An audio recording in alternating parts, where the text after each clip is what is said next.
Hello and welcome to the Got So 5 podcast. My name is Max, his name is Jesse, and we can't hold off the delay because you can see his face. Oh my god, it's Steve from that podcast. Yeah, well, people who are watching anyway. People might not be watching. People are listening. You always forget about the listeners, Max. Don't give a shit about them. Listeners, currently we're looking at Steve. He's got a great beard, nicely clean-shaven head, and two terrible hockey jerseys by them. So no, they're actually American football. So what are they? What are they? Stupid, limey. They're the Philadelphia Eagles. What's wrong with you, man? Do you only watch soccer? I can't see with your shitty camera. He doesn't even watch soccer. I watch soccer, but he watches soccer. But at least I know what hockey jerseys are. I watched the Yankee ball game. Do you only support the Philadelphia Eagles because they won the Super Bowl every year, or have you always been a lifelong fan? Always been a lifelong fan, my friend. Always, because being here from Toronto, most people here are Buffalo Bills fans because geography, it's right there.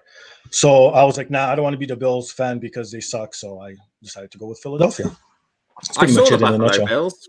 I saw them batter Dallas Cowboys when I was in Texas. That was a fun time. That's embarrassing. Buffalo Bills aren't a good team. No, they destroyed the Cowboys. This was on Thanksgiving last year, American Thanksgiving. The best football game. How did you feel, Steve, when they won the Super Bowl? Very quickly, emotions. Yeah. Good. Solid. Now it's on the team. It's not like I got a fucking ring or anything, so who cares? Should we properly introduce Steve? Because I feel like we might have listeners that are new. Do you know what I mean? Since we started doing the YouTube stuff, people might not know who he is. So, how do you explain who Steve is? Steve is a lifelong friend. Feels like it. He's our closest confidant. He's the third member of the Got Till 5 family. And I was telling the story earlier that I don't ever remember how we met. It was on Twitter. One of either myself or one of you guys reached out, and then we just started collaborating. Definitely and then wasn't me. You were on my show first, and then after I started doing your show, and then it just turned into the quarterly WWE pay-per-view reviews that we do now on the podcast, which you could catch on Apple Podcasts, Stitcher, TuneIn, SoundCloud, and Spotify. Smooth plug. That's pretty much it. That's our origin story in a nutshell. I don't know. I don't remember who reached out to who. You seem more desperate than us, so you probably reached out to us. Man. Yeah, but I get quality guests. You guys don't. So hey, are you? Well, clearly. Exactly. But what's going on with that podcast? What's you've been getting a lot of good guests recently? Yeah. It's mostly been wrestling because them wrestlers have been off, especially the independent guys, right? And majority of Ring of Honor, of course, too, has been off. So I've been getting a lot of guests from all kinds of promotions, from Impact, from Ring of Honor, local talent as well here in Toronto and the indie scene. So you could do that. I'm doing a lot of video game podcasts too now with authors of books and guys who make games and stuff like that too. So that's pretty much it. I used to do MMA, but that sort of slowed down. I have no particular reason. I just don't have time to get them sort of fighters on right now. So it's bunch of Nancy boys, aren't they? Bunch of Nancy boys. Yeah, maybe call that fighting. Outrageous. But no, Jesse, they don't even stamp when they punch people. Exactly. There's no selling. They don't run the ropes. Cowards. I want to see you guys say that face to face to someone though. You get me who Drederick Tatum. I don't know. I'll say it to anyone in Canada or America whilst I'm here. Oh, how about this? Just tie it together with WWE. I'll get Shayna Baszler. Will you say it to her face? I'll say it to Shayna Baszler. Okay. She scares me so much. I've had sort of fantasies about Shayna Baszler where she just hurts me, but it's nice. Is it like proper crossface? Yeah, like screaming and stuff. Yeah, that sort of stuff. Yeah, like an STF, but like an STD. Oh god. Ladies and gentlemen, welcome to the show. This is Max, Jesse, and Steve. This is the high caliber you're going to enjoy. And Steve, this is your first time being on the show without wrestling being the theme, even though we're probably going to get wrestling into this at some point. How'd you feel? I feel okay. I think I could handle myself here. I think so. I think you can as well. We're talking about, everyone can see at the bottom there, top 5 childhood toys. And this will be interesting because I don't really know about Canadian toys. And also, I don't really know how old you are, which scares me a little bit. But like, you could be like, quite frankly, you could be 25, you could be 82. Like, you've just got one of those faces.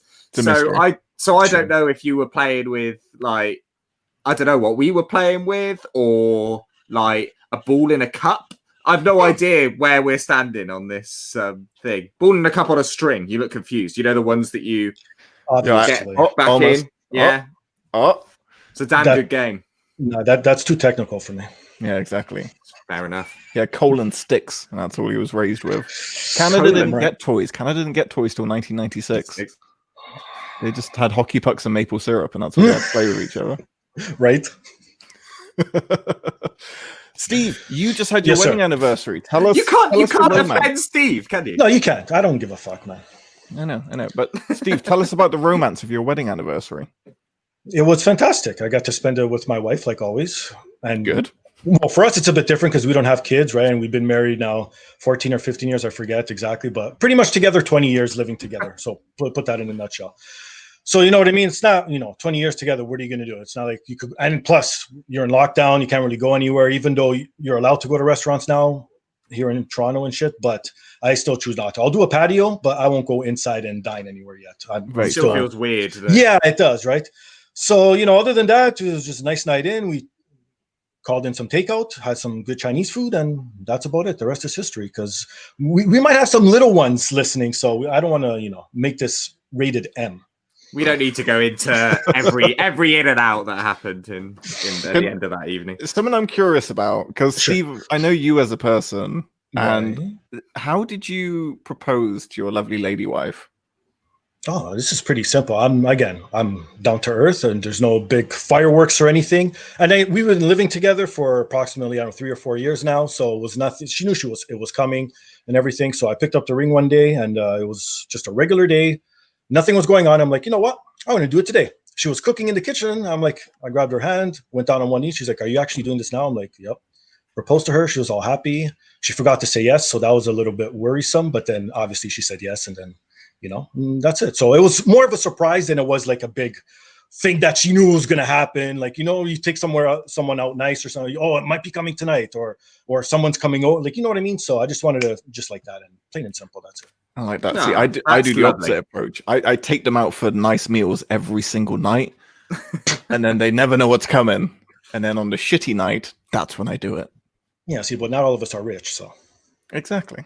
This podcast money that we're bringing in, right? Well, you guys are on YouTube, so we are YouTube fame. We're on everything. We are on everything. Quick plug, Jesse. Where are we?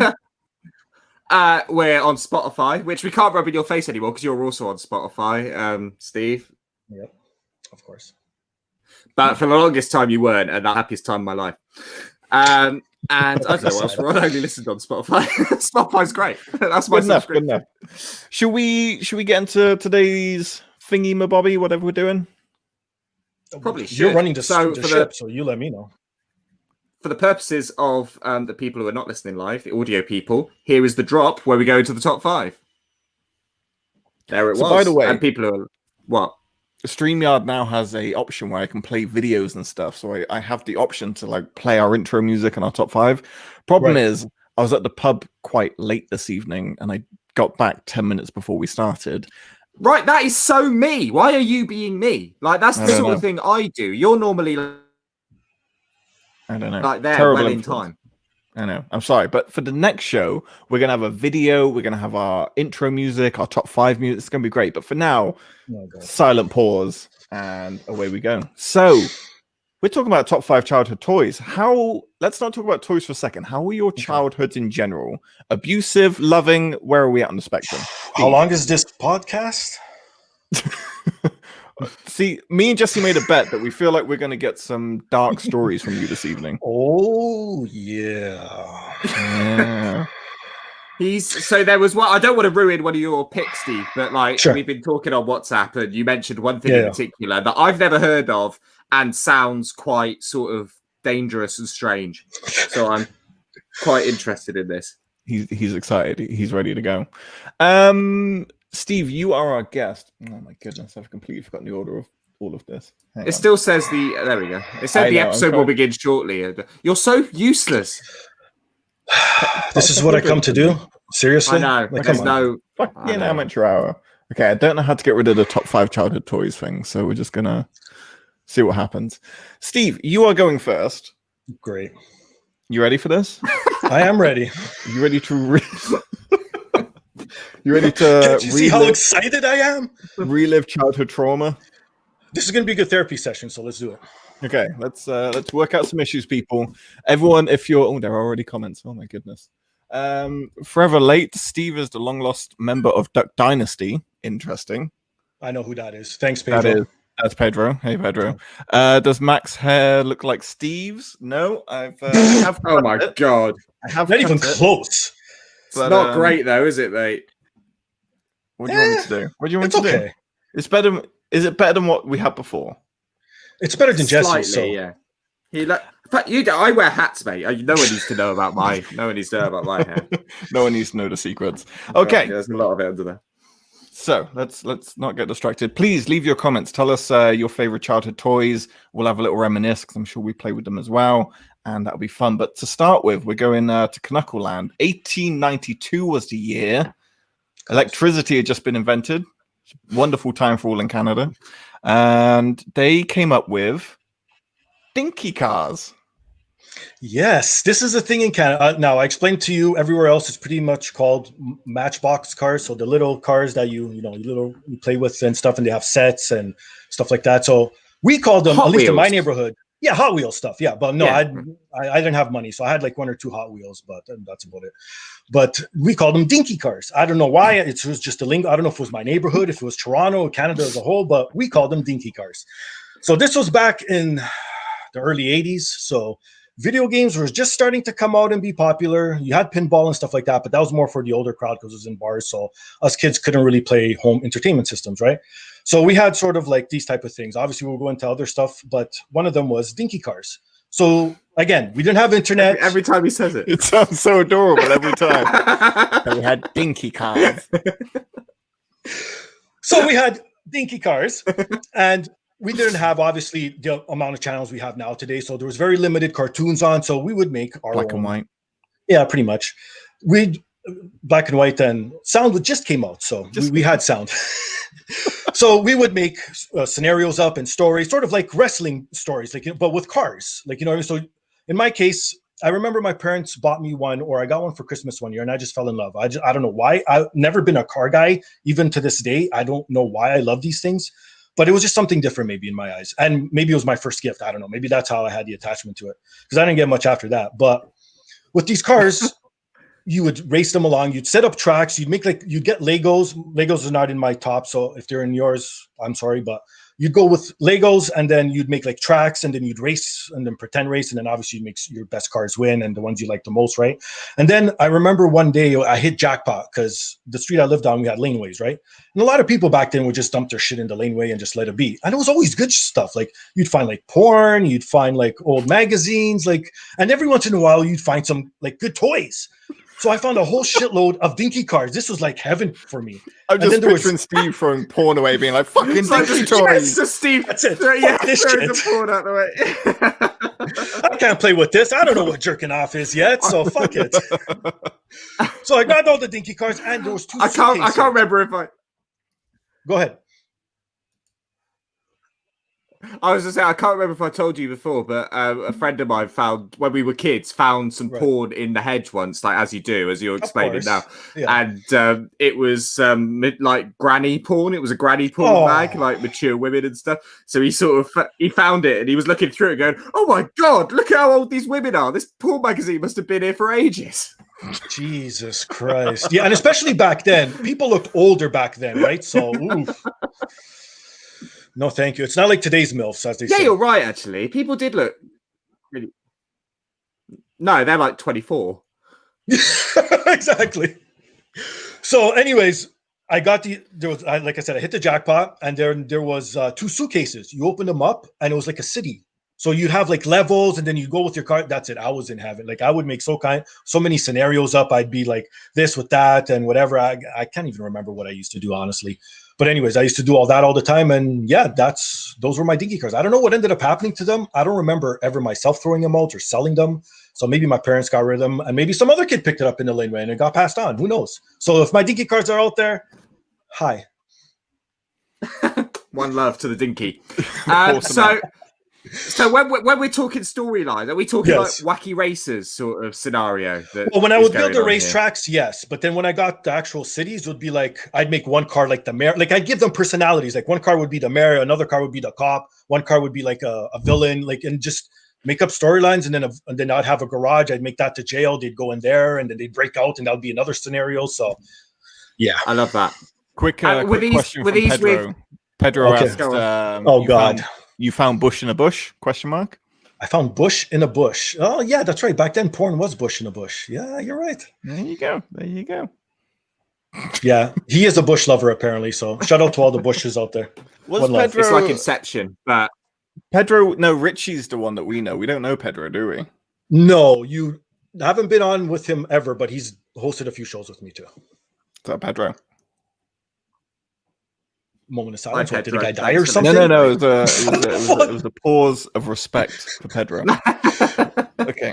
So when you say dinky cars, I'm picturing something very cute and very colorful with like little 70s heart daisy. Were they like proper muscle car races? Yeah. So it was like I had like a Camaro, or again, not the real Camaro. So whatever they probably call it, like a Bombero or something, like, you know. Yes, thank you. There you go. That's it. Right. Yes. So by the way, Jesse, as an adult 30-year-old male, will be able to show us every single example of what we're talking about this evening, because his fucking room is a museum of childhood repression. Yeah, this is the room of 1,000 plastic eyes. And it's really troubling. Like just behind you, the amount of figures on your bookcase. Yeah, it's not a bookcase, is it? I mean, maybe it was intended to hold books. Case. It's a case of fun. Okay, now can you see my chimp hanging on the door as well? I got a quick question. What do you eventually plan on doing with all these things? Are you going to pass them down to eventually a child? Or are you going to sell them? What's the end game here?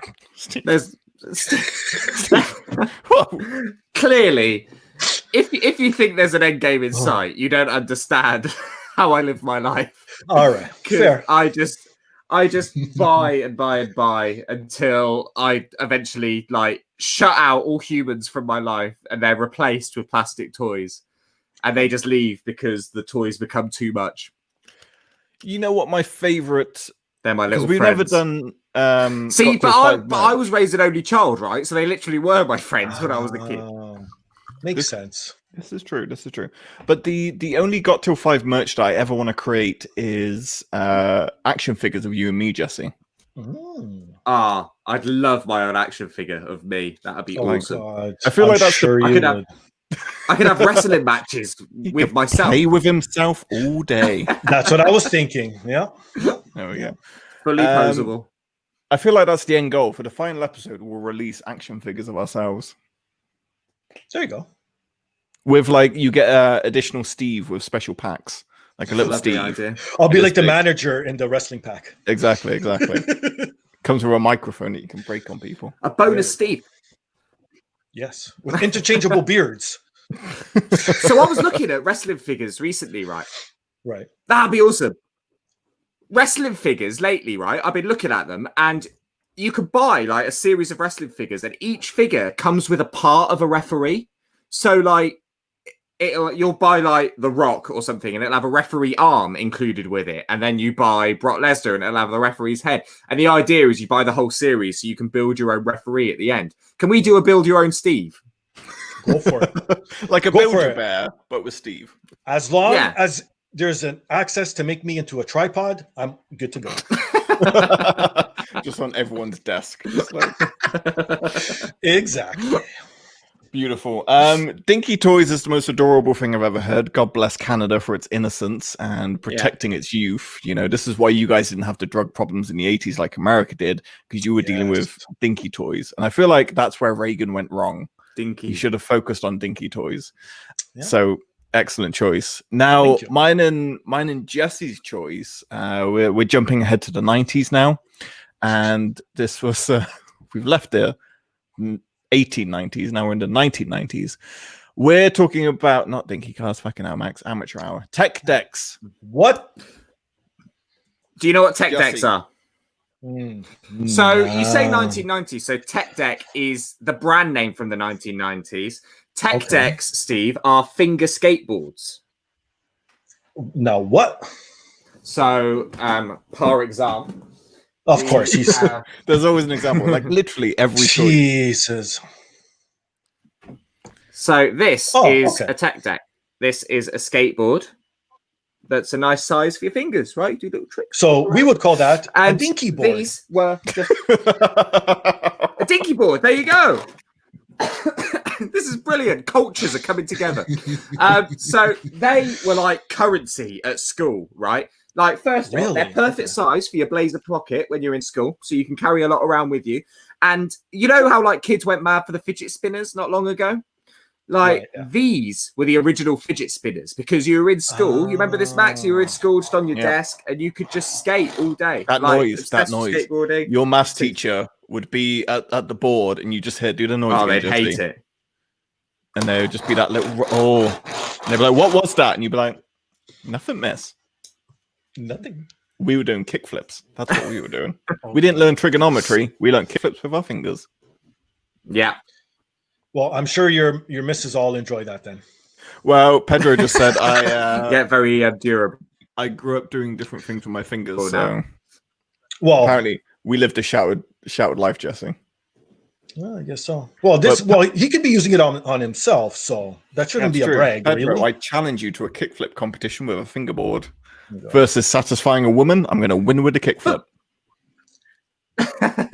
For the record, though, fingerboards are harder than actual skateboards. Like doing stuff. What? Oh yeah, with your you fingers. Can't like this finger doesn't push as well. There's no separation. Yeah, you don't have the dexterity that you do with your actual legs. Now, would you guys cheat to do some tricks and like help with another finger or something? You put the thumb under. That no one sees, and then you pull, and it's like, oh, I'm ollieing forever, but you're not. That sounds familiar. That almost sounds like last night. So we'll leave it at that. So and then they used to sell like little skate. Jesse, did you ever buy like the little skate decks, like ramps that you could get with it? He's just stopped playing now. Jesus Christ! Look at all this. You're 30 years old. All my tech decks. But look, you got little. I got all the little wheels in here. And oh my god! Little, that you build.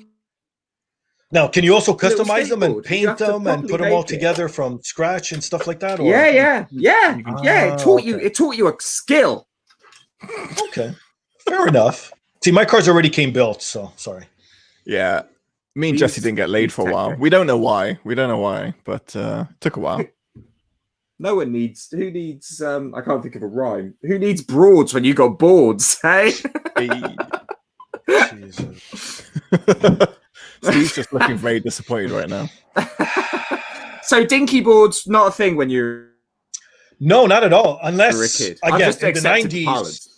In the 90s, I was in high school. Well, yeah, in the 90s, I was in high school, right? So maybe it wasn't a thing in high school. Maybe it was more of elementary school or something. I don't know. So maybe, but yeah, these certainly in England, these were massive. And also another cool thing, they or maybe that's what it is. They were branded as well, so you could get like this is a zero one. You could get them like real life skateboards in fingerboard things. So you'd want to get like all your collection, right? All good toys are collectible. I think that's what we're gonna find with this. Now, how much are they worth now? Have they gone up in value? Or are they, no, don't you shit your head. I'm shaking my head now. They have actually gone up in value. Certainly the like older ones that are like. So like it'll be like a Tony Hawk deck or something that was quite iconic, like one that he did a big trick on, and then the replica of that is now worth quite a bit of money. But I'm never selling them. Fair enough. And would you say you're better on an actual skateboard today or a fingerboard? Me? Yeah. I'm better on an actual skateboard, always, because as we established, fingerboards are impossible. There's a guy on YouTube who does fingerboard tutorials. What a way to live your life.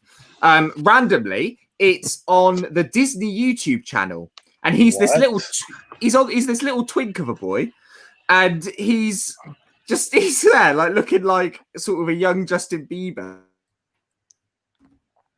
And he's amazing. You look at the comments on YouTube, and all these girls are just like losing their shit for him. He must be like he's cleaning up with these teenage girls, but he's just there doing like ollies on his fingerboard. Loves it. Drowning. Steve, did you ever? I didn't say drowning in Clyde. I just said drowning.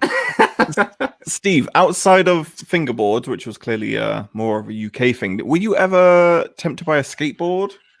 No, it wasn't my thing. I was more into the hip hop scene, so it was sort of, and especially back then, it was either or one or the other. It wasn't really now how it is today, where everything's accepted, right? So you were either a skater or you were a so-called thug, like, you know what I mean? So that's what it was.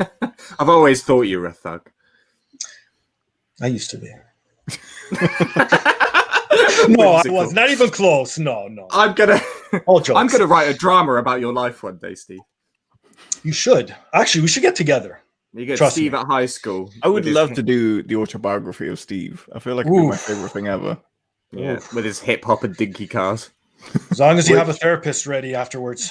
Well, I feel like we're getting to the therapy section because the number 3 choice of toys has had me and Jesse curious for a very, very long time. So we gave Steve 3 picks of his favorite toys as a kid, right? And he rattled them off, no issues. But this one, he didn't even bat an eyelid at. Self-made wooden guns. What is that? Please explain that, Steve. What are they? Are they just bent twigs? No. Okay, it's not as bad as it seems. Tell the story. We weren't shooting each other. Okay, so anyways, like I said, back in the day, you used to grow up with people in your neighborhood. So in my neighborhood, it was all Portuguese and Italian, right? So we all got along. We're all the same age group. We all attended the same elementary school. That's how it was growing up in downtown Toronto in a nutshell, right? So after school, you'd hang out with the same people, right? So as mentioned, we used to hang out in laneways. We used to play hockey in the laneway. We used to do all kinds of shit, cause trouble in the laneway, whatever, right? So I don't know who came up with this. So it was a bunch of us, and someone came up with the idea of just making a gun, right? So we're shooting ideas around, and we're like, how the fuck are we going to do this? So, okay, now, you know the old school wooden clothespins? Yeah. Okay, so somehow... This is how Al-Qaeda started, by the way. Carry on. Look at the beard. What do you expect? Mind you, I was... Okay, let me see here. I was about 10 or 11 at the time when we were doing this. So... Impressionable. The wooden clothespins, you take out the metal piece on the inside, right? And everyone knows what that looks like. If you don't know, Google it. It's like a little metal piece, curvy, and you could like literally attach something to it, right? So now you would glue one end of the wooden clothespin, so the flat end, on a base. So I'm not even describing what the gun will look like. That's the best part. So I'm going to just describe this: the bullets. First, it's the bullets, then comes the gun. So you put the shaven part down, and then you would get the top part and do the same thing. Now, for some odd reason, the way it would click, right? You would still click it and be able to open it. So again, you picture the clothespin and you still have the metal piece, right? Then you hook a nail at the end, curve it up. Yeah. Tie the metal piece you took out with an elastic. So now you're starting to get the picture here. You tie the elastic at the end of the nail, pull it all the way back, and now you have like a slingshot. Yeah. Right. Okay. I'm rusty nails into people. No. The nail's permanently there. It's just the rubber band with the metal piece from the clothespin, right? So we wouldn't shoot at it. We tried it once, and it really severely hurt one of us. So we said we're never going to shoot each other again. This is like if Menace the Menace was in Saw. Right. Okay. So now comes the best part: the actual pistol and the guns themselves. You would get wood. You'd get old hockey sticks, whatever you could literally find. Shave it down. So there would be no splinter, so it'll actually look nice and smooth. And then you would attach to it. So people would get creative. People would actually put like a bottom piece to it, so it wouldn't be just like a flat stick. And then some guy, I don't know how he came up with this, put an eyepiece on it, so it'll actually look like you had a rifle. And then you'd have long ones, so with double bands and everything, so it could go further. Then you have really short ones, so then it gets the whip. And then that's what we did. So the whole reason why we created all this, we had a gun Olympics. Of course you fucking did. I'm sorry, I need to take a pause before we get to Gun Olympics. Sure, go for it. Fucking psychopaths. What do you mean? He's an old entrepreneur. That's what he is. He's been hanging out at the 416, just like fucking firing all that kind of stuff. Also, Danny Santos makes a good point here. Hockey sticks as shotguns. Like, why don't you just use their perfect shapes? Yeah, but nothing's coming out of them. You still have to put the clothespin on top. You have to injure people. Okay, so you can't just be like, blah, blah, blah. No, we weren't using blanks here, my friends. We were shooting live rounds, all right? Steve, all right. Do you have a show in your country on telly called Dragon's Den? Do you know what that is? Yes, of course. Shark Tank. They got the Shark Tank. No, right? we have Dragon's Den. It's on CBC. It's actually a Canadian show. You motherfuckers Steve, probably stole it from calm us. down. Calm down. Dragons, man. We all know what Dragon's Den is. Okay, good. All right. You should take those guns on it.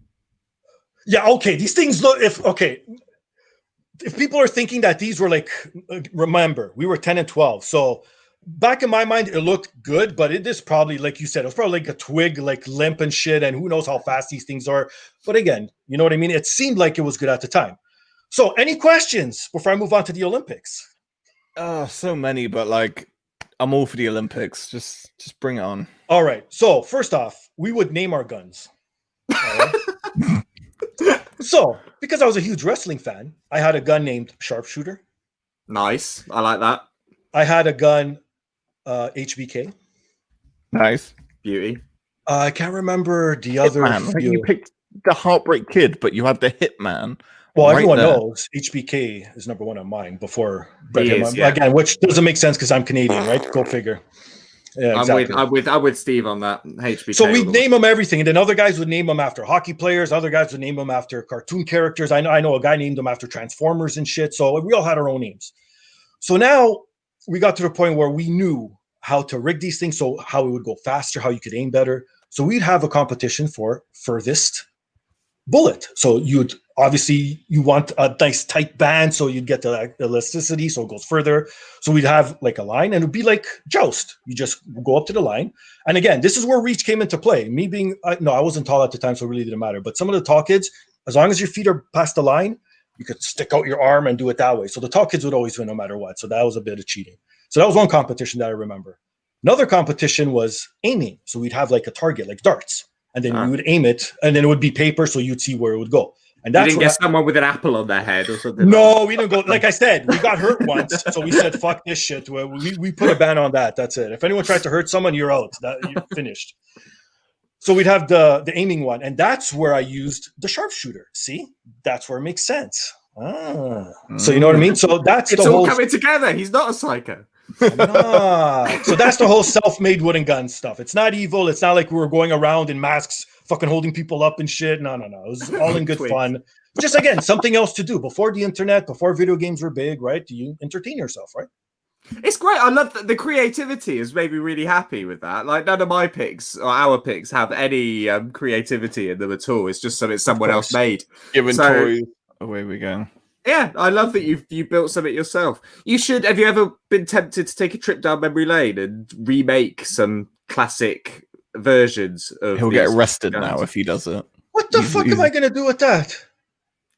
Olympics? What, by myself?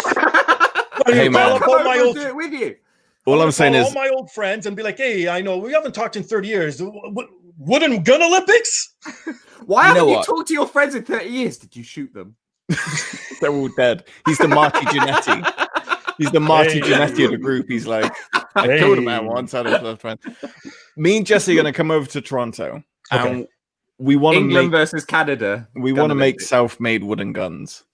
No problem. I mean, someone's going to call the police real quick, but like for the first 5 minutes, it's going to be great. Actually, that's true too. Nowadays, you can't get away with that shit. Back then, what? They have a gun? Oh, well, they're probably playing in the park. Now, oh my God, they have a gun. That's a 911. We used to have you don't see little boys with guns anymore. No. Like me and my friends, we used to have full-on airsoft like rifles and guns, and they looked like legit shit. And we just used to hang out in the town and just be like, no one phoned the police. I mean, we're white, so it's fine, but you know, it's still, of course, it's still a cautious tale.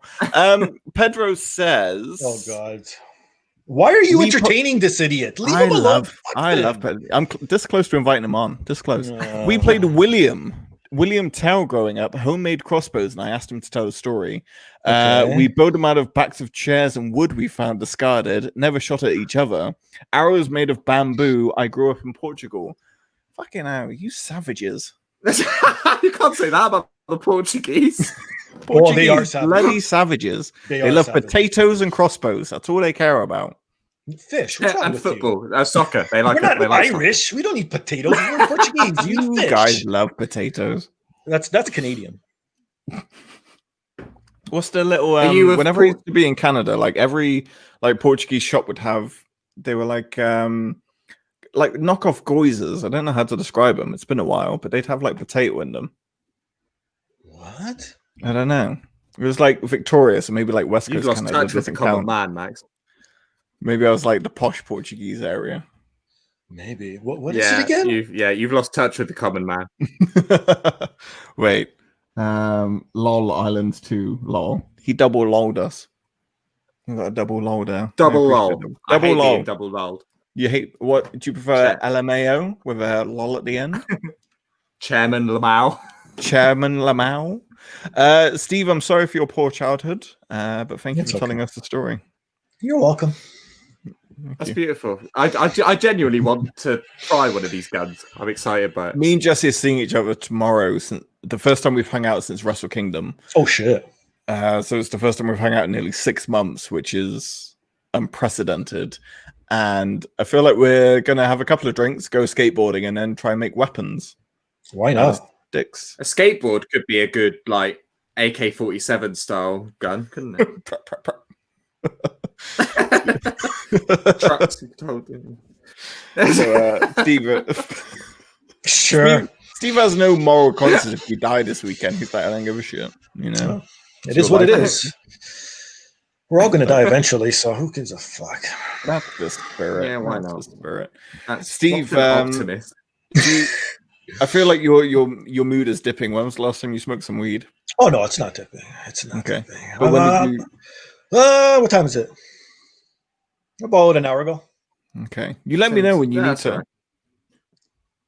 Oh, there he goes. Nah, he's got it going.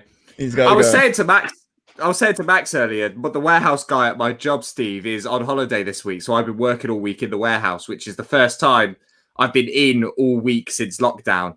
And I was saying that I'm above working in warehouses now, and I feel like I don't want to demean myself to the sort of life that you live.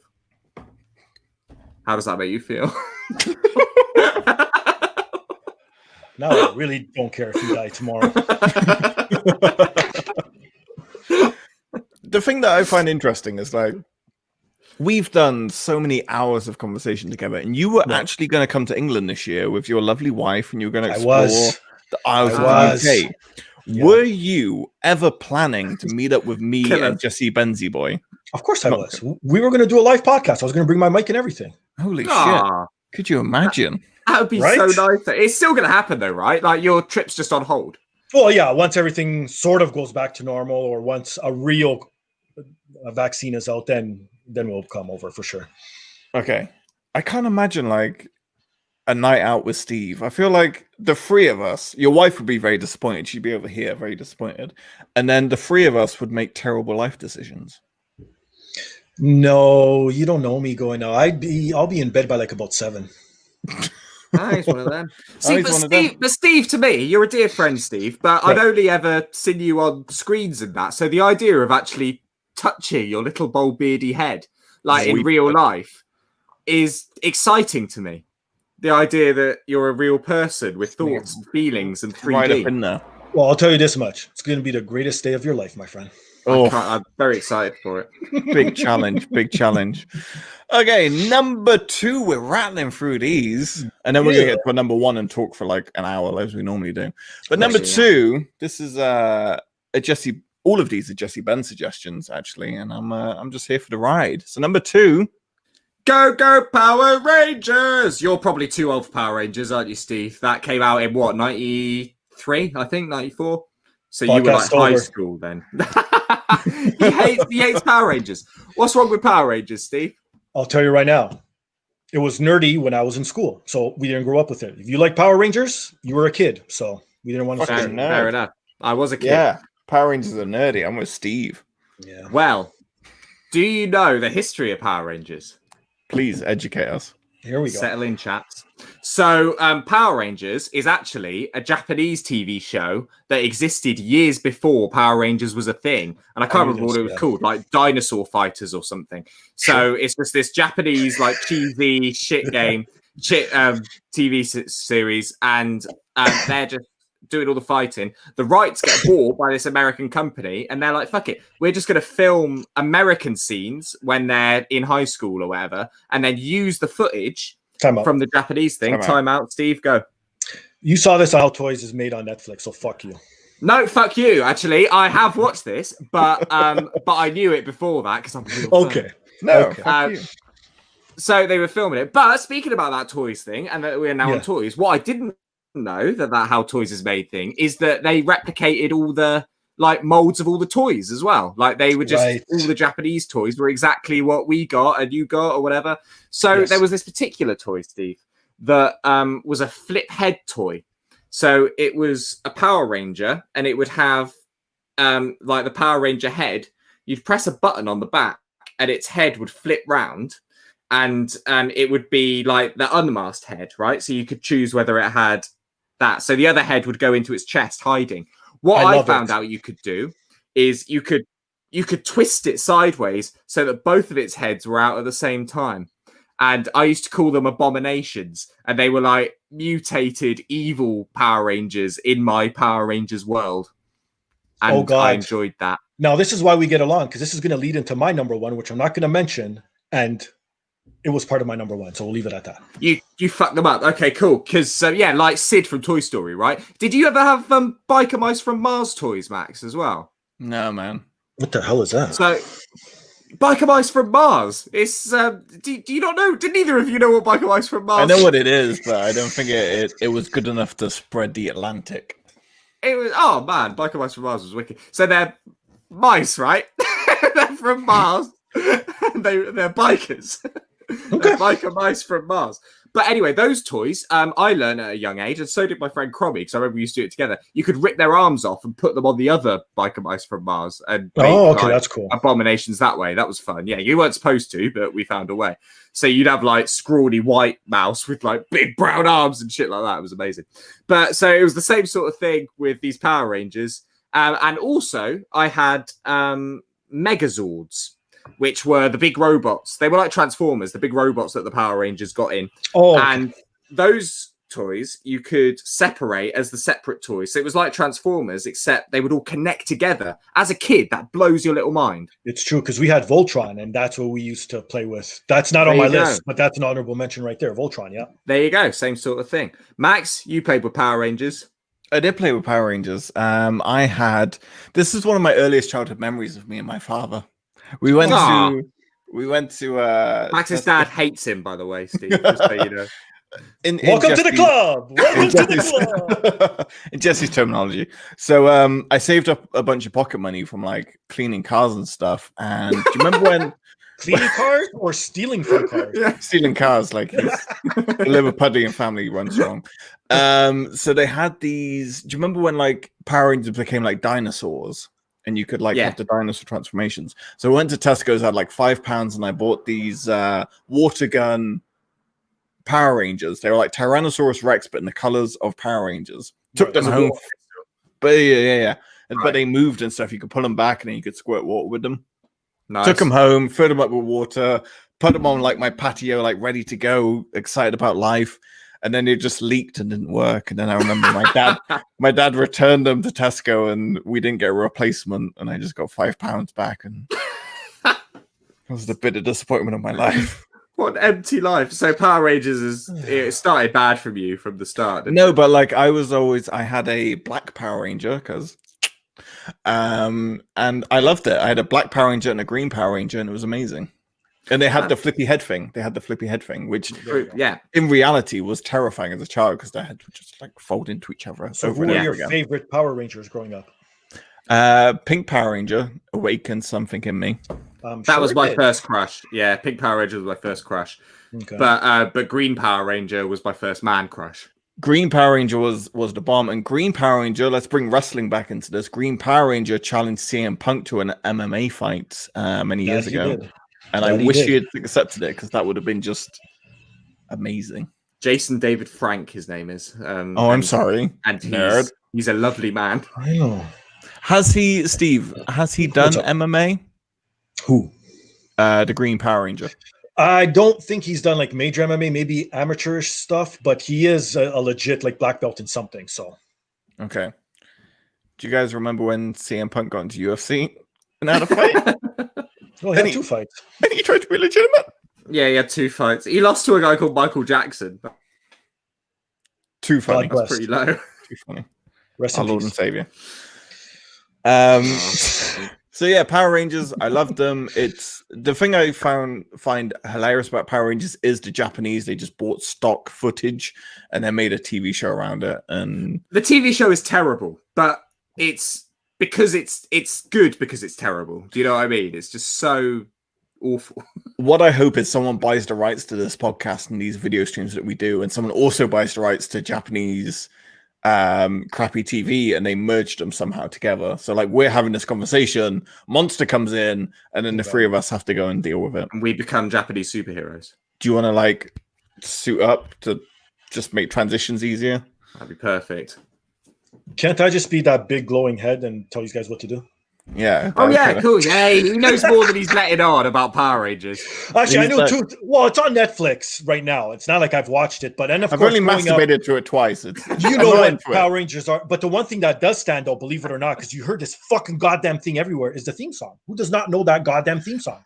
Go Power Rangers! Go Power Rangers! Right? That's exactly. Turtles in a half shell. Turtle power. Turtle power. I was thinking of that song earlier. I love it. Okay, so Power Rangers. That leads us to number 1. It's the battle mano a mano. Steve, you have your number 1 pick. Are you feeling confident about this? Depends. Depends what age group listens to this right now. I'm looking forward to the stories because I'm a little annoyed at you, and I didn't want to tell everyone, but like you encompassed a whole area of toys. Like you just blanketed toys. This is what you went up with. Misk. I had to put Misk there. You just picked action figures. Action figures. That could be anything. I cheat to win. I cheat to win. I didn't want you guys to touch any of it, so I took it all for myself. You just went, I like action figures, and we're like, oh, fuck, he's the guest. Okay. Put it in. Well, here's the thing, though. I couldn't narrow it down to just say like Ninja Turtles action figures or Rambos or G.I. Joes, because my whole thing was I had a whole hogposh of everything. Like I had like 2 Ninja Turtles. Speaking of Power Rangers, I did have a Power Ranger, the red one with that flippy head thing. Oh, see? It's all coming out now, Steve. It's going to lead into why he was part of what I'm going to talk about. So I had like a G.I. Joe's, I had a Rambo even at one point, wrestling figures too. So I put them all together, and I made my own federation. So I had this little suitcase. I ripped it in half, and it was literally a perfect size of the ring. And it was a suitcase where it would go up, so it was sort of ropes for me, so I would make them jump off the edges and stuff, so that was the top rope. So I had my own federation, and I used to call it the WCWF. So I merged WCW and WWF and made my own. Nice. You're a visionary. To the point where I'd have every week I'd have a show like Monday Night Raw or whatever, and then I'd have monthly pay-per-views. This is showing my fucking wrestling nerdism at its finest as a child. And because back then there wasn't a lot of pay-per-views in WWF, so again I would merge them. So I'd take the Big Four from WWF, and then I would take like Halloween Havoc and Brawl and Fall Brawl and all those, and then I'd have a monthly one. And then that's what I do. And sorry to say, Power Ranger was my jobber. He was your turtle's bitch. Exactly. So that's why I couldn't really just say one type of figure, because I didn't like display them or play with them or do certain. I would just have my federation like every wrestling fan pretty much did as a child, and that's what I would do. I'd go with it. How did you book your Teenage Mutant Ninja Turtles? I'm interested in this. See, here's the thing. I booked to the mobility. So if the action figure had like bendable elbows, wrists that move, legs that I could form, you're going to be my champ forever. Because now I can do fucking crazy ass moves. Exactly. Ninja Turtles, I don't know if you remember, all they did was the wrist move and their head tilted. So they couldn't do much. Not great. So again, they would be my jobbers too. And then you'd have that one jobber that come out of nowhere and win a title. And then that's it. You go back to the bottom again. Nice. I've got up there Teenage Mutant Ninja Turtles that are dressed as wrestlers. They did them for a little. Hang on. Who's crazy? Okay. Yeah, hang on. So I respect the wrestling figure because I said to you I only had 2 wrestling figures growing up because I wasn't bought them. I had Droz and D'Lo Brown. I had literally the mid card of wrestlers, and that's all I had. It was my nan, my 70-year-old nan bought me those. And then you had Droz with his little kilt and his tattoos and stuff. Oh, here he comes. I had 4 wrestlers. I had both Demolition Axe and Smash. Yeah. And then I had Hacksaw Jim Duggan and Big Boss Man. Excellent choices. All right, Jesse, you've got your toys ready to show. You ready for this? God. Sorry about the listeners. So look, Rowdy Roddy Piper. You see that? Teenage Mutant Ninja Turtle. That looks more. Cool. That looks more like Ronda Rousey nowadays, but sure. It does a bit. Undertaker's pretty cool one. Oh, nice. I like that one. Yeah. The beard and mustache freaks me out a bit on Undertaker. Yeah. Finn Balor, which I think is pretty cool. Oh, wow. So this is recent. Okay. Yeah, a couple of years old. Yeah, Jesse did this when he was in his late 20s. Oh, God. Yeah. And the icon himself, Sting. There you go. There you go. See, they're cool, right? I've never taken them out of their thing, but they imagine having them as a kid in your federation. Like they would have been more than jobbers, right? They would have done all right. Exactly. You got it. Yeah, for sure. So now, do you still do a federation with these? No, maybe no. I mean, as you can probably see, I've got many figures back there, all standing up, and I've got a couple of rings down there, and a lot of Hasbro. But I've got different universes because I've got all the Hasbro figures who are obviously a different size to the action figures. So there's different federations going on. But that was the bonus of mine because I had a Rambo that was like fucking 8 feet tall, and he was just Gigantor. So he was my giant, and he would just come in and have that one calibre because he didn't bend that much. Big foot, and he falls on the guy. Done. Who's going to kick out of a huge guy like so? You know, I sort of put it together that way. And then the little GI Joes, I hate to say it, they were like the small guys in my federation, so they come in and do like midget shit. Exactly. So you know, and I even had women. I don't know what woman I had. I don't know if it was a She-Ra or something else. And then so I had all kinds of shit going on. Did you have a women's division or? Oh no, I didn't have enough of women. It was all intergender. I didn't get intergender. Nice. Oh, Steve's a pioneer. Steve's a pioneer. See, I've only got one. I've only got one female wrestling figure, which is Asuka. So she gets involved with everyone. She loves it. She has a great time. Yeah, I used to have Droz face Godzilla, and Droz would go over every single time. Nice. He went over onto his own head, I heard. So I had, I think I mentioned this on our WhatsApp group. I had a Droz that, by the way, was I looked into this series of wrestlers, their figures. They were roided up to the gills, right? They were these crazy, muscly, big wrestling figures, and they had a little hole in their back that you could fill with water. And then you'd seal it off, press a button, and they had little pores all over their body, and the water would come out when you pressed it, so they would sweat. And they were terrifying. What the fuck? Who came up with this thing, man? Right? How do we confuse young boys of America? Let's make men sweat in front of them. Yeah. Let me see if that is kind of sure of one. So Pedro and Danny were saying that they had it was all the dollar store toys, like the dollar giant toys that you would always pick up that were just like Globots, the dollar store version of Transformers. Can you see that? Oh god, that's horrendous. Dude. So there's his little sweat bottle that you fill with water. You'd get it in him, and then he'd just sweat. But look how roided he is. Yeah, that's weird in so many ways. I don't even know where to start. Oh Jesus! Jesse, there was a Stone Cold Steve Austin one as well. That's horrific. Jesse, you once ordered a bunch of Japanese wrestling figures, and most of them would just be like weird black, and I didn't fully understand the figures you ordered. Well, let me explain. They're in the cellar, but they were New Japan figures that they released in sort of the mid to late 90s when New Japan wasn't doing that well. So I don't actually know who a lot of these wrestlers are. They're just like, do you remember the WCW Galoob figures? So they were like Hasbro figure sized. So they were like about that size, but unlike the Hasbro ones, they didn't move. They were just a model. There was no opposable bits at all. So they also made New Japan figures in Japan. But in Japan, there's this thing where the ultimate collectible is an unpainted version of that figure. I don't know if you've ever seen that before. So it would just be a black figure or just completely unpainted. So they're special editions, and it's just a Japanese thing. And that's what these New Japan figures are, Max. So even though you think they look shit, they're actually brilliant. They're so good. I'm so proud of you.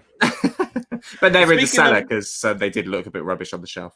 Speaking of figures, because I would like to talk about AEW whenever I get the chance. AEW just released a new collection of figures, and they're pretty much sold out everywhere. It's really hard to get a hold of the belt, the ring, and all of the actual figures. Like they're selling like hotcakes, which is mental. It's first edition, right? So First these are going to be edition, worth like something eventually. Yeah. Like we don't have a hope in hell in getting them, but like every single Walmart, people post pictures that are like sold out. Because they're partnering AEW with like MMA figures, and every single time they sell out, which is amazing. What would you prefer? Like, I think I'd want maybe a Cody and Jericho. What, as a pair, you mean? Yeah. Yeah, Cody and Jericho would be good. Come on, don't lie. You want Brandy. Beat it. Everyone wants Brandy. Yeah, obviously. Well done, Cody, by the way. I think that on a daily basis, yeah. Every morning you wake up he's done all right, that lad. Darby Allin, man, when that figure comes out, it's just going to be awesome. That dude was made to be an action figure. Yep, completely. Excellent choice, Steve. Action figures, I can't fault it. Teenage Mutant Ninja Turtles, G.I. Joes, all of that kind of stuff. Action Men Everything was the UK equivalent. I never made my Action Men wrestle, though. No, you know, so I wonder if this is a North American thing then. I never grouped everyone together to just have a rumble. But Action Men are huge compared to like they're like 6 foot and very close. I've got a couple of G.I. Joes over there that I had title belts also. So if a figure came with a belt, that would become my title belt. And if it didn't fit around the waist, they would carry it on their shoulder down to the ring. Smart. I went all out. Trust me. Jesse, question from the audience. Do your action figures smell like lube and ass? Quick question. Nice D'Lo Brown up there. No. Which means yes. Stop asking me questions I don't want to answer. Okay. Steve, I'm with you. Like, I talk wrestling figures all day if I could. We know how important wrestling is to the three of us, and of course, I know. My favorite thing is we've got 20 episodes left until 5 dies a horrible death. What do you mean? What's going on here? Because I heard this. You guys say this on an episode. I thought you guys were just joking around. So it's legit. You're just 100 episode ends. It's done. These guys suck. But then we're gonna. That doesn't mean we're done. Yeah, it just means that we're just going to start something new. Gotham 5's done. Okay. But I feel like within the next 20 episodes, because this is episode 80, within the next 20 episodes, Ric Flair's going to die. And we're finally going to get our Ric Flair tribute episode. Why do you have to do it when he dies? Just do it now. It's not like he's we made a promise. We made a promise. When Ric Flair dies, that's when we do the tribute episode. It's got to be done. And plus, he might have another match before he dies, Steve. So we can't do the tribute now. He's doing shit with he took a punt on Monday, I saw. He took a low blow. Rick never dies. He does it all. He loves it. All right. He loves everything except his children. Reed died. Let's get Charlotte in the ring. Yeah, exactly. We've got a number one, then we'll do some honorable mentions, then we'll let all you lovely people go and enjoy the rest of the evening. There's people watching. Thank you very much for joining us on this episode. Number one for Max and Jesse. Makes sense. I'm sorry, Steve. I know it's not going to be your seed again. Pokemon cards were more expensive and more valued than crack at school. Like, literally at school, someone could be like, do you want a Charizard or do you want a £10 note? And I'd be like, take the Charizard. I'll take the Charizard. You know what? I got hold of a Charizard. I hate child me, right? So, Jesus. When we were doing Pokemon, Cromie will listen to this. I don't remember this, but Cromie had a Charizard, right? I had a Venusaur. I traded said Venusaur. Venusaur was my first ever shiny, by the way. Traded Venusaur for Charizard with Cromie. I'm getting a good deal out of that. I get the Charizard. Then I go home at night. I get a Soulcon because I've got rid of my first shiny that I had a real sort of affection for. And I cried and cried, and then we did a trade back. So I never got to keep the Charizard. You cried and cried. I did, like a little bitch. Adorable.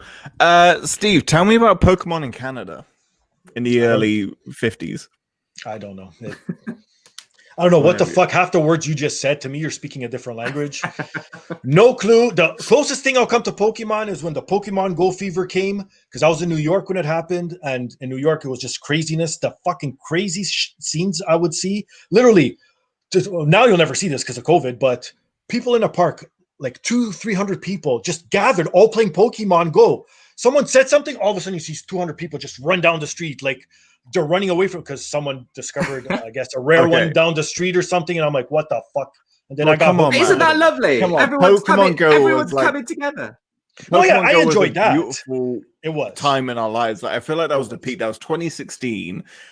Nothing's been better since that moment. Like, I remember, like, downloading Pokemon Go. I was in Birmingham Central Park, and then everyone just went, "Fucking hell, there's a Hypno over there. There's a fucking Hypno over there," and everyone just got up and moved. Yes, exactly. And then people were like, "Can you watch my stuff?" We're talking iPhones, like all of their valuables. Now, can you watch my stuff? Never has there been trust in humanity than when Pokemon Go came out. Right? Beautiful stuff. It was nice. But turn out its head. Never has there been less trust in humanity when you're at school with some valuable Pokemon cards in your blazer pocket, because you were just watching your back. Cards were getting nicked. Did you have Pokemon cards banned at your primary school, Max? Yep, yeah. Pokemon cards and yo-yos. Really? Yo-yos for breaking teeth. Pokemon for breaking hearts. Yeah.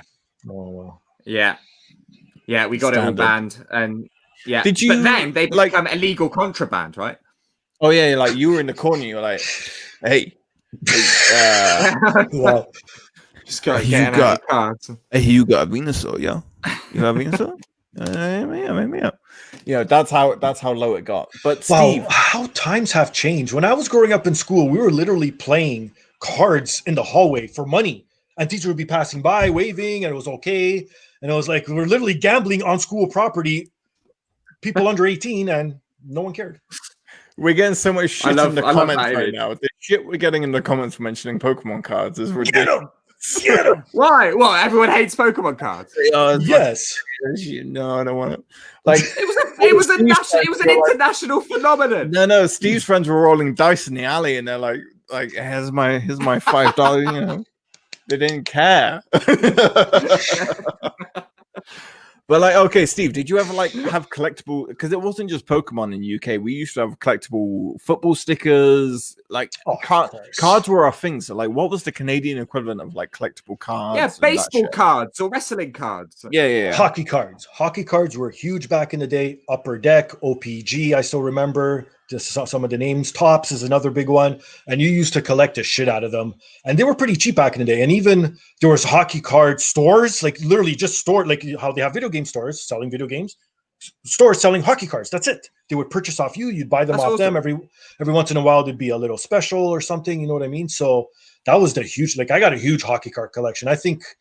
I don't know what it's valued at, but it must be a couple thousand at this point for sure. But all in mint condition, all in a box still. The generation before me would use hockey cards and put them in the spokes of their bikes and then go down the street so it would make noise as you're pedaling your bike. You know what I mean? So they'd ruin them all. Yeah. And then they'd play corners for quarters. So, you'd zing it off a wall and then you hit the corner. Whoever has the best whatever would get the money too. So that was another thing before my generation. But no, my generation actually started the hockey card or the card collection scene, pretty much for sure. There you go. See, you're a pioneer. It's your fault. This Pokemon card shit is your fault, Steve. But we never thought it would turn into Pokemon cards. Seriously. But that's how it transitioned, and that was the thing. I want to tell everyone who's watching right now, we're going to get into honorable mentions in a minute. So put in your comments what your honorable mention toys, what your favorite childhood things were that we haven't mentioned.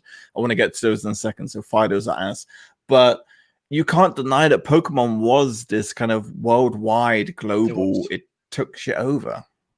No, most definitely. Still to this day, I hear about Pokemon Gold, Silver, Emblem, this, that. I don't even know what the fuck that means, but I still know of them, and I never played any Pokemon game other than Pokemon Go. That's as far as I go with Pokemon. That's it. It's a game changer, Steve. Ignore your wife, play Pokemon, join us. Who am I, Jesse? Nah, man. I'm good. All right, let's do some honorable mentions then. Let's talk about the ones you didn't get in your top 5. Steve, hit us up. All right, I'll go with, speaking of, let's continue with the card train, Magic the Gathering. That was huge over here. It just started it began again. My generation. I was a little bit older, but to me, it was something cool because I was already in the video game scene. This is around the Super Nintendo, Sega Genesis, or for you UK listeners, the Mega Drive era. So You know what I mean? All this stuff was new. So to me, playing a card game, almost like a video game, and to have pieces and to have like little point value system, and you're like the leader of this whole army, so to speak. And then if you want to go even further, you play for actual cards in your deck. So you're scared you're going to lose like a very rare card. So you know you got to win. So all these things, and yeah, Magic the Gathering. Again, I still have all my original Magic the Gathering cards. So I'm sure they're worth a little something because they're all original sets, like first edition stuff, right? Nice. So that's one for me. What about you guys? I'll mention another one after. For me, what's another childhood toy? Tamagotchis. The old Tamagotchi era. There you go. Which gets forgotten. Where I'll never forgive my mum for not feeding it when I told her to.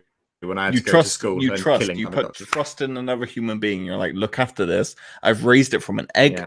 It's shitting everywhere, but it's fine. And you come back and it's like literally you leap. Oh, he's going off. He's gonna go get it. He's got another Tamagotchi. Should we just do a tour of Jesse's toys? Fucking hell, man. Okay, now I gotta ask this. There's nothing I don't have.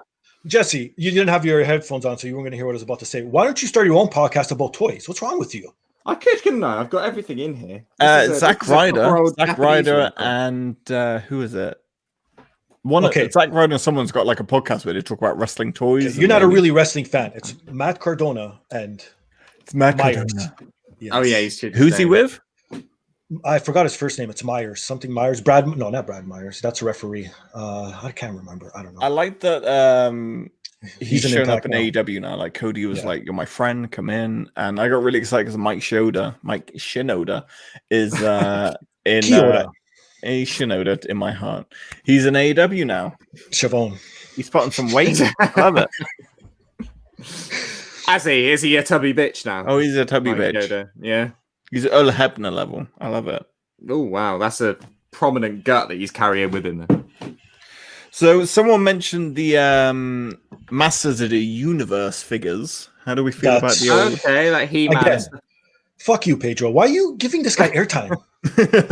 I said someone. I didn't say who. I know my loyal listeners. We've also got Furbies to get to. Oh, Furbies, that's a good one. They were terrifying. What are those things you put on the top of the pencils with the crazy hair? I forgot the name of those things.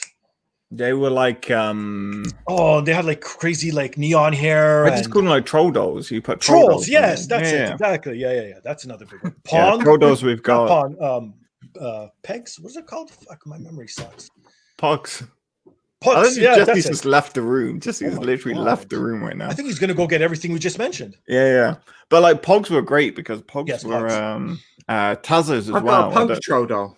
There you go. That's one. There you go. Yeah. That's what I was talking about. I love that you had to go to a separate room to find that. But this one's a punk. He's awesome. I like it. And cool, they always have to be naked as well. Like never a clothed troll. Yeah. That's my future. That's my 60s. Yes. See, we were sheltered as kids. We did not know what anything to do with sex is. No genitalia on our action figures. No porn to watch on the internet. My Action Man was smooth. Right? You could cut that shit. Nothing. Yeah. So the problem with Action Man. So Action Man, my mum once ordered me. And it was the first time I saw like a really weird delivery. We were like out in the garden, and this man showed up in a car and gave me a parcel. And it wasn't like the Royal Mail or any kind of normal delivery service. So like it was blowing it was sketchy as fuck. So this guy gets out of this van, he delivers me this box, and I open it, and it's just loads of outfits for my Action Man. And I'm like, what do you want from me as a person? There was like nice little fluffy jackets and boots, and if you're gonna confuse a child, order them a box of fashion. That's all I'm saying. Fun. Well, it could have been worse. Could have been a dick in a box. So could have been a dick in a box. Thank you, Steve. My mother could have ordered me a dildo in a box. It would have been for her, not you. Have you ever noticed that? Have you ever noticed that in Toy Story, Andy's two favorite toys are called Woody and Buzz, and that's probably what his mum's favorite toys are called as well. You know what? That's the story of my life. Someone's asking if Funko counts. Funko that's kind of modern. Does it count? Well, yeah, for someone's childhood, it is. I would assume. But I don't think kids don't play with them, do they? It feels like it's just grown-ups that collect them. That's You keep so. them my as boxed, experience. and it's like a collectible. Yeah. But the point is that like Funkos are the modern day Beanie Babies, where people think that Funkos are going to be this really valuable thing in the future. Like in 1995, we thought like, oh, Beanie Babies, it's going to be like make me millions. I feel like Funkos is that exact same thing. True. Yeah, but they've been around for a lot longer, and there's some figures out there. And shout out to Danny, because I know that's him who said that, and he's given me a history lesson. There's some he knows valuable, his hands, doesn't he? Are you just knowing this from the things they're saying? So you just know it would be that person that said that? No, I just know my fans. I care about. I say my fans, they're my friends. Can we all go on like, I want to meet Danny, I want to meet Pedro, I want to meet Richie. I really want to meet Richie. No, you don't. I really do. No. That Hulk Hogan impression has changed my life. No, we don't need to go. Well, I'll tell you guys off air. Oh God, he's touched someone, isn't he? People don't get the off airs. You said that I don't get offended often. You just saw for the first time. I'll take it. I'll take it. Any other honorable mentions before we go to the conclusion of today's episode? One more. Obviously, video games. Nintendo. Video Super games. Nintendo. Like, yes. Let's talk about it. And, you know, because Jesse was like, the skateboards count. I was like, no. And then we were talking about video games. And I was like, video games don't count as toys. They do, though. They technically do. Like, technically, I'm going to give a technicality here that, like, N64s took a lot of my childhood. PlayStation 1, sorry. You know, that was a lot of my upbringing. But I don't know. I just feel like that's more of a hobby than a toy, you know? No. You know what? I guess it depends where you come from. Because if you grew up with it, it was always in the toy stores or in the magazines. Like you knew it as a toy, and your parents would call it a toy. Like especially having old school parents who don't speak English, they called it how we used to say it in Portuguese, toys. Like that toy. They didn't call it video games. Said the toy you play on TV. Yeah. Right. Yeah, I suppose it's a toy, or like portable gaming. I would call more of a toy because the thing with video games, because I'd have to use my mum's television in the living room to play. Do you know what I mean? So it's like when you're off it, you're off it. But with like Game Boys and stuff, I can go anywhere with that. So Steve, let's talk about your relationship with your parents. Okay. Let's do it. Okay. Well, it's pretty simple. One, my mom's dead, and two, my dad hates me. Let's go. Nice. Always optimistic that you. We'll leave it there. We don't want to bring the energy down. No, you don't have to. Again, people who know me know. Again, I don't have a great relationship with my family. The only person I really care about is my niece, and if she's watching, shout out to you. We know that story.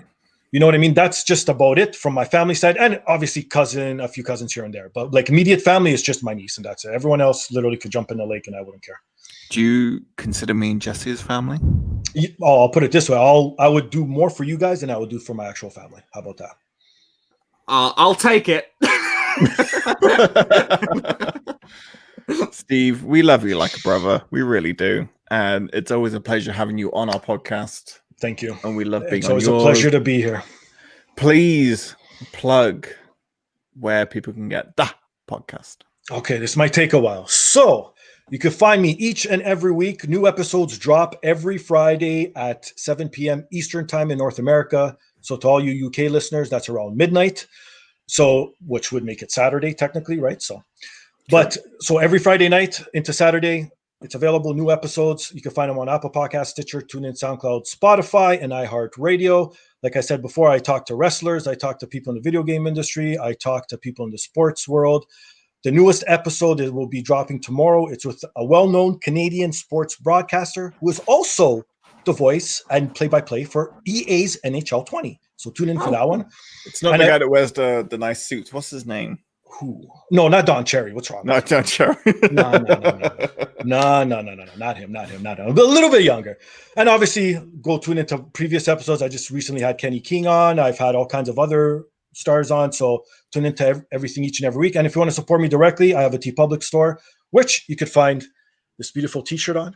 You could also find a hoodie. You could find all kinds of other stuff like this pillow as well. You got everything on a pillow.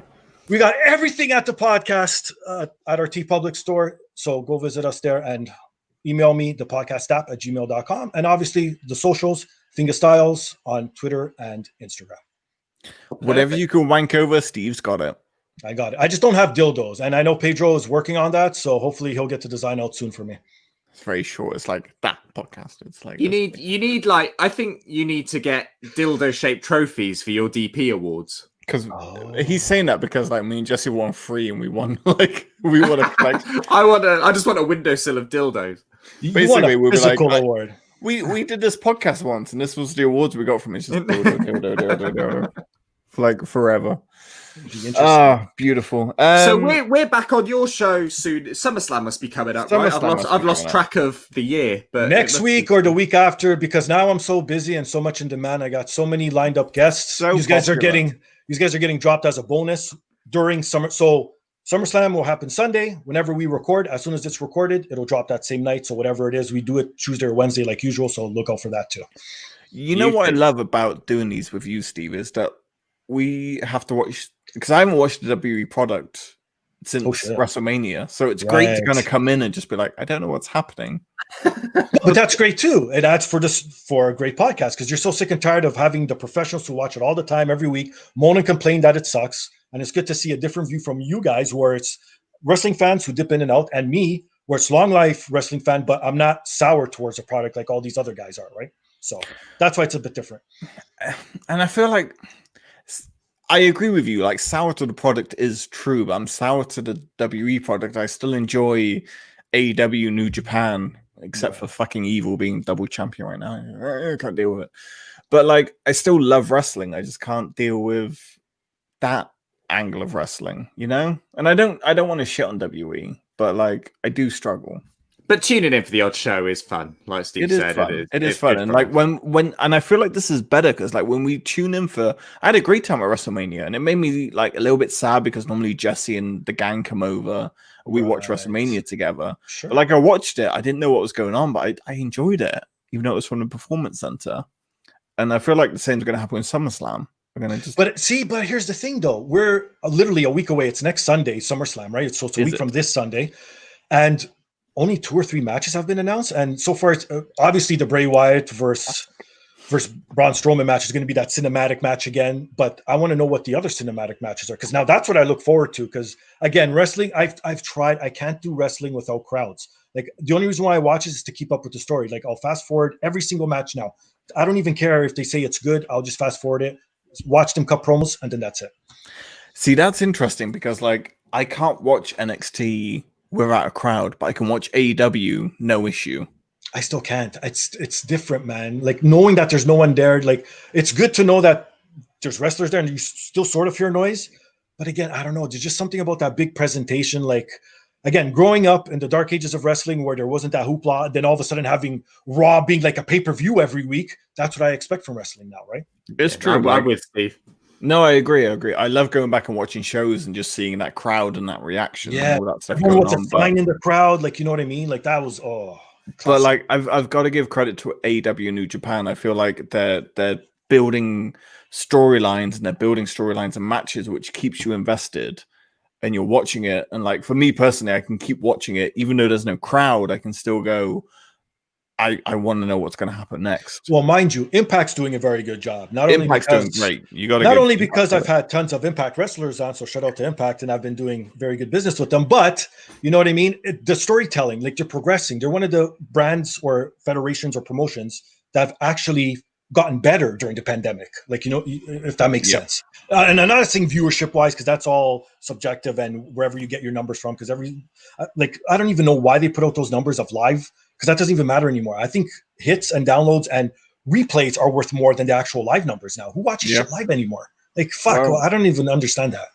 AEW beat Raw in the 18 to 34 demographic. It's not the same as when we had the WCW WF. Right. It's a different. No, it is. Game, so but it's exciting, and it's nice that we can talk about different areas, and I just can't wait for crowds to come back. Like, I hope this all comes to a conclusion soon and we get crowds. There's a show coming up for AEW this Saturday. I'm very excited to watch. Jesse, we can watch it together if you want. There you go. Be beautiful. But that brings us to the end of our show. Thank you very much, everyone, for watching, listening, and enjoying the top 5 childhood toys that we enjoyed. If you had any that you enjoyed, please let us know and we'll read them out on the next show. Steve, it's always a pleasure talking to you. I like our dynamic of how we work, and we look forward to the SummerSlam episode. Jesse, any closing thoughts before we leave the people? No. no closing thoughts. We love you, Steve. Thanks for coming on, mate.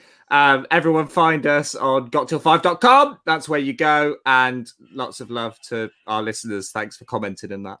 Thank you very much for joining us. This was a very fun show. Steve, thank you once again. We'll be tuning into the next episode, and we can't wait for the SummerSlam recap. Email us any thoughts and feelings you have. We'll be back in 2 weeks' time with a brand new episode. Got5 on Twitter, as Jesse said. Thank you very much. Goodbye. Good night. We love you. Final thoughts from Jesse and Steve. Peace. Bye. That's what we need. Enjoy your 2 weeks. We love you. Goodbye.